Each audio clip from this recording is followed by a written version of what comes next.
आप देख रहे हैं पब्लिक समाचार, पब्लिक के हक में। आज वक्फ अमेंडमेंट बिल का जो आर्ग्यूमेंट सुप्रीम कोर्ट में था, तो माइनॉरिटी डिफेंस कमेटी की तरफ से रिट पिटीशन सिविल 25/493/2025 दाखिल की गई है कन्वीनर आसिफ शेख की तरफ से। हमारा आने का मेन मकसद यहाँ था कि हम कुछ सीनियर काउंसिल से मिले, वक्फ के ताल्लुक से जिनको मालूमात हैं उनसे मिले। माइनॉरिटी डिफेंस कमेटी मालेगांव शहर की तरफ से ये चाहती है कि अगर कानूनी लड़ाई है तो वो भी लड़ी जाए, और इसी सिलसिले की अगली कड़ी यानी इससे आगे बढ़कर तो सुप्रीम कोर्ट का जो भी फैसला होगा, मगर मस्जिद, दरगाह, कब्रस्तान इन जैसे मामलात में कानूनी अड़चन और बार बार बुलडोज़र की सियासत, इस तरह की जो अक़लियत को तकलीफ देने वाला काम हो रहा है, उसके लिए 22 जून को माइनॉरिटी डिफेंस कमेटी ने एक प्रोग्राम रखा है जिसमें तमाम ही तरह की मालूमात दी जाएंगी। और हम यही चाहते हैं कि जो 5 अजला की मीटिंग है वो महाराष्ट्र के मुसलमानों की रहनुमाई करे। हम सुप्रीम कोर्ट में भी केस लड़ रहे हैं और जमहूरी तौर पर लोगों को कानूनी रास्ता किस तरह से मिले, हम अक़लियत किस तरह से अपने आप को महफूज रखें, हमारी दरगाहों, मस्जिदों, कब्रस्तानों को महफूज रखें, ये मकसद माइनॉरिटी डिफेंस कमेटी का है। हम कल भी यहाँ रुकने वाले हैं। हमारी कपिल सिब्बल जी से भी मुलाकात हुई, उनसे भी कुछ बातचीत हुई, और भी कल कुछ लोगों से मुलाकात है, ताकि आगे जो मुल्क के हालात हो रहे हैं, जो हमारी रियासत के हालात हो रहे हैं, उनको सामने रखते हुए हम अक़लियत को सही रास्ता दिखा सकें, उन्हें कानूनी तौर पर रास्ता किस तरह से हासिल किया जाए।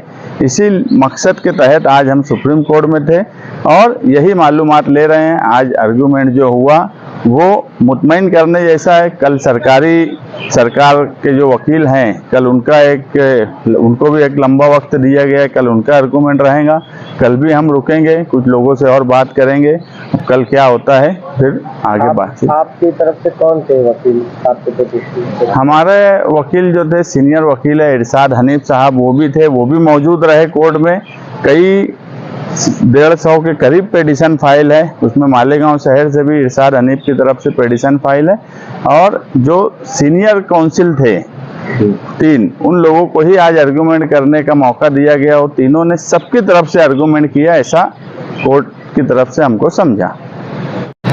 सर, आज वक्फ कानून पर सुनवाई हुई, आप लोग यहाँ मौजूद थे माइनॉरिटी डिफेंस कमेटी की जानिब से, तो क्या बातचीत हुई अंदर, किस तरीके से आर्गूमेंट हुआ? आज जो है चीफ जस्टिस ऑफ इंडिया के कोर्ट में वक्फ अमेंडमेंट बिल 2025 के पिटिशनर्स के जो है वो पूरे आर्गूमेंट हो चुके हैं, और कोर्ट ने जो है कल जो है सामने वाली यानी सरकार के आर्गूमेंट के लिए टाइम फिक्स किया है। पिटिशनर की तरफ से एडवोकेट मेहता और सीनियर एडवोकेट कपिल सिब्बल साहब ने आर्गूमेंट किया, और कोर्ट को जो है जेपीसी की जो रिपोर्ट है उसके बारे में, अमेंडमेंट बिल जो है उसके बारे में, और वक्फ जो एक्ट था 1954 का और 1995 का, दोनों एक्ट और ये एक्ट में जो डिफरेंस है, और सरकार ने जो चेंजेस किए हैं जिससे मुस्लिम लोगों को क्या प्रॉब्लम हो रहे हैं और क्या मुस्लिम आबादी के साथ गलत किया जा रहा है उसके बारे में बताया। जैसे कि शॉर्ट में 54 एक्ट हो या 1955 एक्ट हो, अगर कोई रजिस्टर नहीं करता है वक्त पे, तो उसकी वजह से जो मुतवली रहता है उसको जो है सस्पेंड किया जाता है।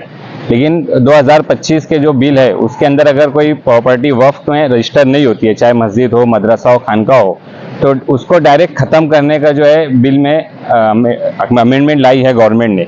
दूसरी चीज़ उसमें यह है कि बिल के अंदर जो चीज़ है कि कोई भी अगर रजिस्टर नहीं करते हैं तो ट्रिब्यूनल में या कोर्ट वगैरह में नहीं जा सकते हैं। तो कपिल सिब्बल साहब ने बताया कि 54 में 95 एक्ट के तहत जो वक्फ बोर्ड चलता था उसमें अगर किसी ने रजिस्टर नहीं किया उसको फाइन था, मुतवली को सस्पेंड किया जाता था, लेकिन जो बेनिफिशियरी है जिससे फ़ायदा है जिनको, उनको कोई नुकसान नहीं था। ऐसे कई उन्वान के ऊपर जो है कपिल सिब्बल साहब ने बेहतरीन आर्गूमेंट किया है।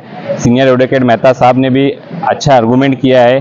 कोर्ट को ये भी बताया है कि नॉन मुस्लिम हो, चाहे हिंदू हो, बुद्धिस्ट हो या क्रिश्चियन लोग हो, गुरुद्वारे का जो है उसमें कोई और धर्म के लोगों को शामिल नहीं किया जाता है, लेकिन वक्फ बिल में जो है 8 अगर मुस्लिम लोगों को शामिल किया जा रहा है तो 12 जो है तादाद की गई है गैर मुस्लिम की, जो मुस्लिम आबादी के लिए, मुस्लिम पॉपुलेशन के लिए, मुस्लिम कौम के लिए नुकसानदायक है। ऐसे कई उन्वानात के ऊपर कपिल सिब्बल साहब, मेहता साहब ने आर्गूमेंट किया है और कोर्ट ने जो है कल सरकार को सुनने के लिए कल सुबह 11 बजे का टाइम दिया है।